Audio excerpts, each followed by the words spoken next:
with nitromethane and eat about 10 big uncooked packs of Jiffy Pop. So when they put you in the kiln, boom! It was explosive. I mean, and I overstepped my bounds a few times. I had to learn etiquette, real etiquette. Around celebrities and stuff, I never got really flustered and shit because, I would walk right into them and go, "Oh, what? I don't give a shit." Did you encounter a lot of celebrities along the way? A lot of people did. But, they thought they were celebrities more than I did, I think. I think that a real celebrity, to me, is like Will Rogers or FDR or something, Right. I don't know. It's all relative, guys. I grew up around all these guys. Most of some of my guitar students turned out to be monster, big guys in the music business. Like who? George Lynch, Chris Holmes, wow. Tracy Gravalia from Ronnie James Dio. I raised all those guys from pups. And George, not so much George, but he came up and, because how do you get that sound out of the guitar? I turn the fucking thing up. But George is a great guy. I still see him now and again. We correspond. I build things for him. I do some building, and amplifiers and systems stuff. Currently, I'm using the Kemper stuff, which I just adore. Because it's all the tube stuff. I've got about 30 amplifiers. So wow. My house is a big giant fucking menagerie of sanity. It's like the Addams Family.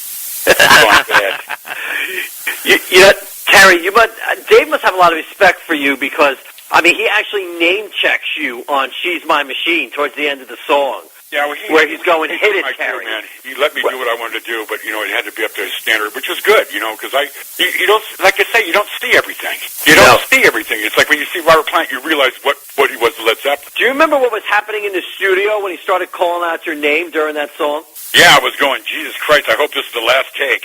Really? we did them all in 2 or 3 takes. Really, the music was done immediately, but it took him forever to sing it. I don't think he knew what he wanted to do. And then he kind of made his own way. I think it turned out to be a very interesting record in the way of doing it. It was no boredom. The songs were very different from each other. But I didn't know what they were going to sing. I didn't know what he was going to sing to him. Wasn't real happy with it at first because, I thought the Talking to Experience would have been a great song if he just sung along with the fucking chords. But if you listen to it, we pulled it off live pretty good. It was Dave singing. I just did what I was told. But I'm glad that I was there with it. I would have never traded that experience for nothing. Sure. And I was ready by '94 to try to get into the business and make some money. Absolutely. You can get lost out here. There's an automobile wilderness called North America that you go out and tour and you'll never see him again. Look at Bob Seger. Jesus Christ, he's up and down the Midwest in a station wagon for 20 years where nobody really knew who he was. Wow. It's just that's the way it always is. Nothing good comes easy. That's true. It's just that way. We got a lot of laughs.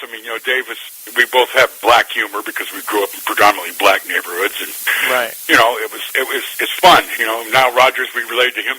Niall could tell a rare tale, and he's really a consummate producer. And the best goddamn ping pong player I've ever seen. Oh, yeah? I said, how'd you get so good? He goes, rehab. Wow. That was, I wasn't expecting that. I didn't know Nile Rodgers was the king of ping pong. That's awesome. Come on, Studio 54, they were doing so much dope. Studio 54 was like, I was going, gee, I wonder what it's like there. But I get to fly on the MGM Grand and the Concorde and do a lot of stuff that most guitar players that came out of this old Delta will never be able to do, and I did it at an old age, so. Well, Niall wrote Le Freak because he couldn't get into Studio 54. That's right, he was mad, exactly. He was mad about it, and I'll tell you what, Niall was sitting there one day, and he got this check. It was like you got a $2 dividend, and he looked at it, it was like $390,000 from Virgin, from EMI, for just like a Virgin. It was some kind of mistake they made. He goes, oh, that's nice, and he put it down. I thought, man, can I have some of that money?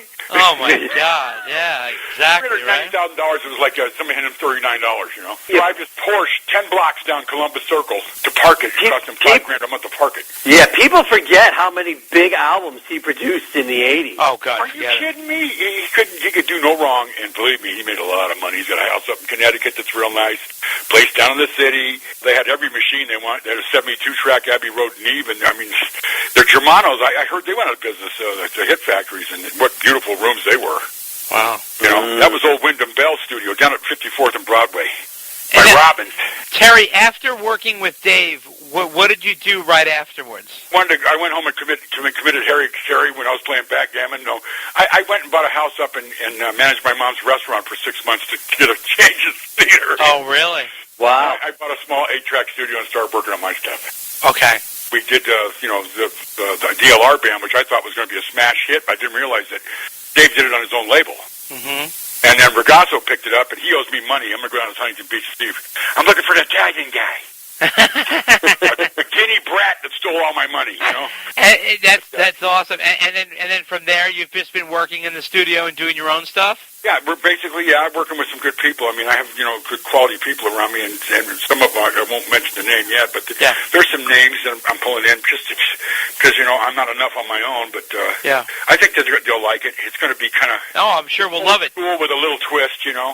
And do you think you could ever see yourself working with Dave again? Oh, anytime you wanted to work with me, I'd work with him. It's just I don't know if I would, but I want to tour with him. Right. If the situation was right and he wasn't yelling at me all the time or yelling at everybody else, he gets scared when he's on tour. I can imagine. Because it's he's paying for everything. It's not fun.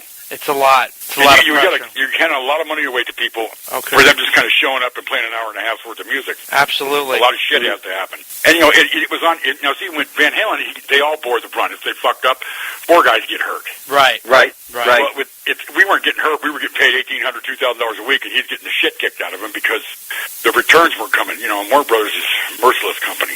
Sure. You have to pay them back. Yeah, the risk is on him. So it was too much pressure on anybody would have folded up. Absolutely. He was the one that ran the long odds, and I understand completely. And it just happened to him over and over again until we quit doing it. So I think the only time you're going to see him out there on a solo thing, that will be the day.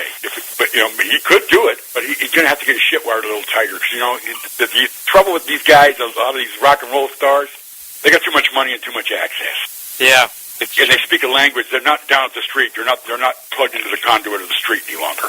Yeah. Where guys like us have to live, you know what I mean? Right. Which we want to hear music. I mean, if you're going to do something, do it well. Do it properly. Right. Do it well. Don't just throw it off and think that's going to be it, Right. Right. Is important. If you're going to write a book, write a good book. Sure. Absolutely. But of course, look at what we got for president. I mean, come on. Whoa! How about that for rock video music fans? Live all day, all night. You know what you need. Only right here on Dave TV. Check us out on Facebook at Dave and Dave Unchained, a Van Halen podcast, on Twitter at DD Unchained, on Instagram at DD Unchained Podcast, and you can email us at ddunchainedpodcast@gmail.com. Now do a decent mailbag this time. You've been fucking slacking off for months now. Wow, listen to you cracking the whip. I'm just saying. You've been like, all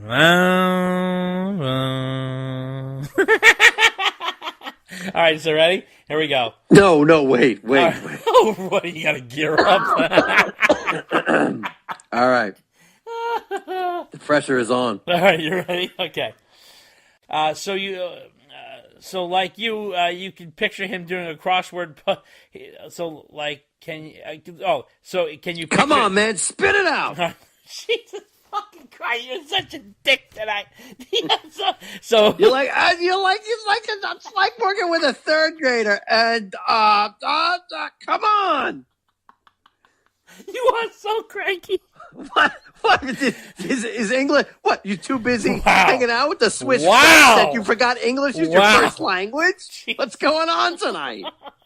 You know that I have learning disabilities, and yet you Don't prey upon use them. that You crutch. fucking Come on, prey upon them. Finish You the damn prey word upon. already. Yeah, what do you do? Do you kick old ladies when they walk down the street?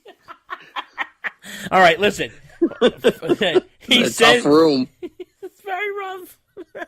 David, would you like a bonbon? David, would you like a bonbon? David, would you like a bonbon? David, would you like a bonbon? David, would you like a bonbon? David, would you like a bonbon? David, would you like a bonbon? David, would you like a bonbon? While we're young, David. Jesus God. Holy shit, you're such a dick. Hold on a second. Yeah.